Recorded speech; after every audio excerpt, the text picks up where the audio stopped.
Welcome to this overview of product verification requirements for cold-formed steel framing members under the Code Compliance Certification program developed by the Steel Framing Industry Association. Certification is mandatory for SFIA manufacturer members.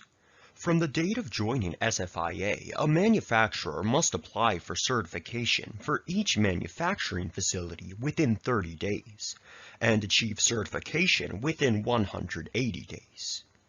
An independent third party, Intertech, is the program administrator and verifies conformance with program requirements.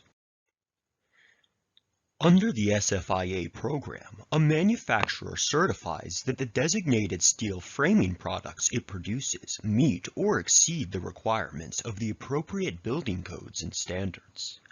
The program also emphasizes quality assurance and quality control procedures related to the manufacturing process. The process of ensuring that materials meet or exceed the minimum requirements begins with the ordering and receiving of materials. When you order or purchase a steel coil, it needs to meet requirements for the type of steel allowed in ASTM A1003, including limitations specific to structural or non-structural applications. All steel products should be traceable to a mill certificate or accredited third-party test report. A coil should come with a mill certificate from the purchaser that certifies the steel. Manufacturers should assign an identifier that ties each coil to the mill certificate. All documentation should be kept as part of a retrievable record system and traceable to products produced from that coil. During the SFIA program audits, the auditor will request this documentation. The remainder of this video will focus on the product verification task under the program audits. During each facility visit, the auditor will verify that the manufacturer meets the program requirements through measurements on products selected from the finished inventory. Thus, it is critical that correct measurement equipment is used prior to and during the audits, and that it is calibrated and/or verified on a regular basis. The auditor will bring their own calibrated tools for measurement during the actual audit. These include some of the items that every manufacturer should have on site for their internal quality control practices, including a micrometer, usually digital, provides an accurate measurement, especially for very small dimensions, such as metal thickness. Calipers should be used for linear measurements, except when the distance exceeds the capabilities of the calipers. In those cases, a tape measure is used. A calibrated square is used to check for crown and overbend. For standard products, minimum coating thickness is verified by the auditor during the facility visit, using the mill certification or other documentation from the coil that was used to roll specific members.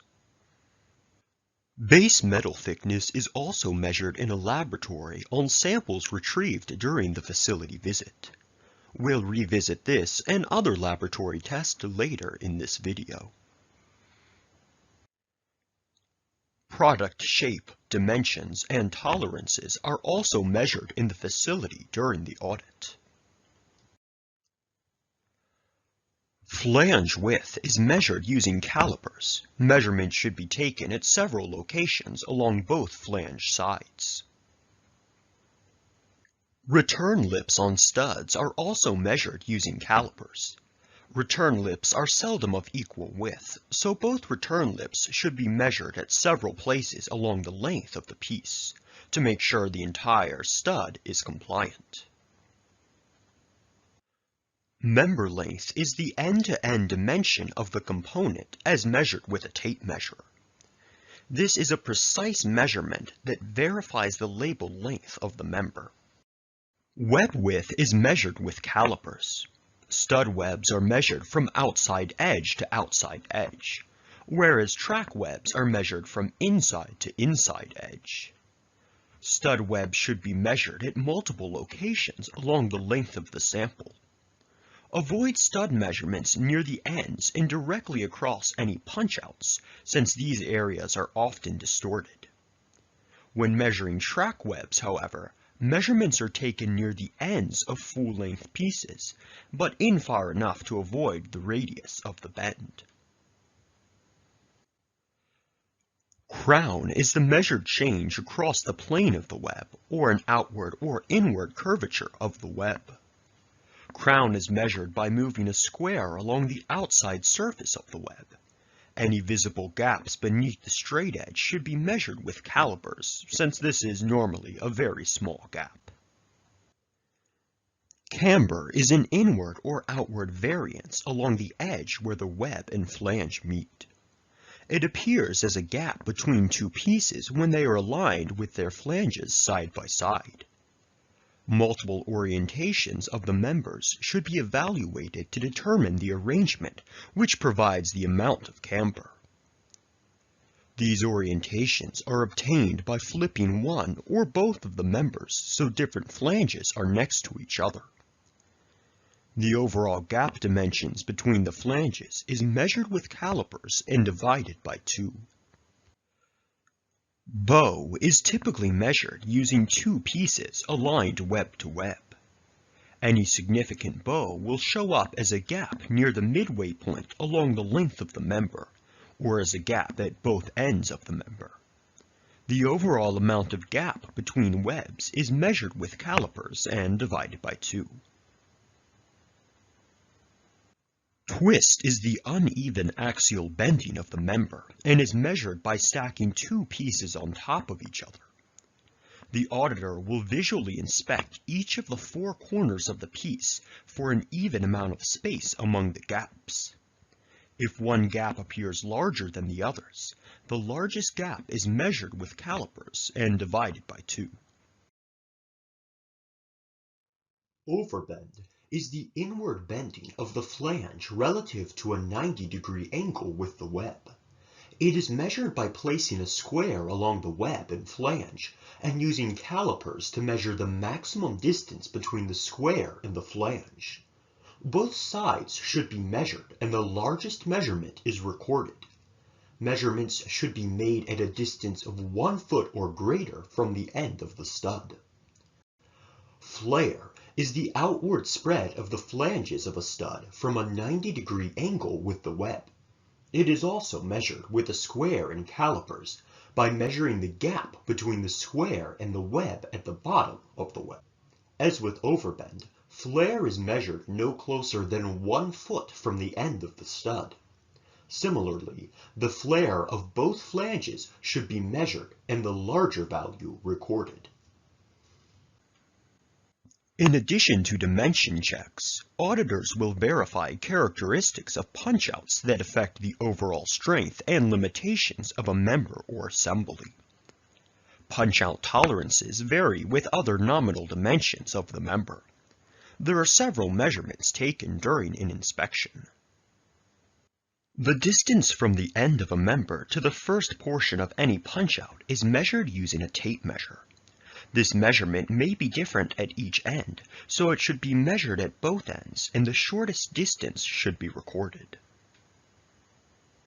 Centering between flanges is the variation of the punch-out from an imaginary center line running the length of the web.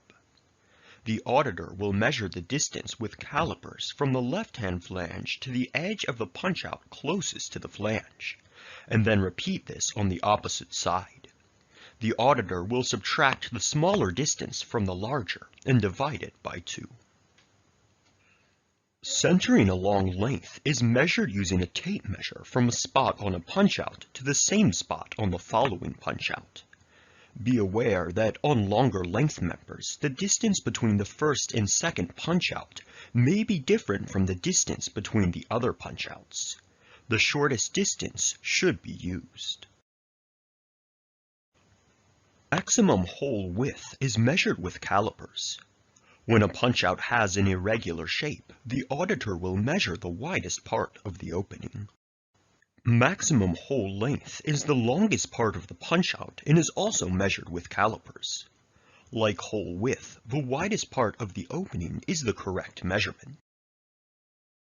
After in-plant verification measurements are complete, samples selected by the auditor are sent to an accredited laboratory to verify tensile strength, coating weight, and base metal thickness. Tensile strength is measured by cutting coupons out of the samples and placing them in a universal testing machine. Once secured in the test device, the samples are then loaded to determine their maximum tensile strength according to ASTM test methods incorporated into the SFIA program. Coatings are determined in a two-step process. For standard product coatings, sections of the samples are weighed with the coating in place, and again after the coating has been removed in a corrosive bath. The weight difference is converted to units consistent with the program standards. For EQ coatings in any non-structural standard product that fails the weight measurement test, samples are subjected to a salt fog test to determine their ability to withstand a corrosive environment for a prolonged number of hours prescribed in the standard. Using a digital micrometer, base metal thickness is determined on sections that have been stripped of their coatings. The SFIA Code Compliance Certification program includes much more than the material verification discussed in this video. The program is a rigorous QA/QC program that gives designers and code officials confidence that SFIA-labeled products meet appropriate codes and standards requirements. The program also includes resources for manufacturers, such as code evaluation reports, the SFIA Technical Guide, and marketing of the program. Thank you for taking the time to view this video. For more information, including official program requirements, please contact the SFIA personnel shown here.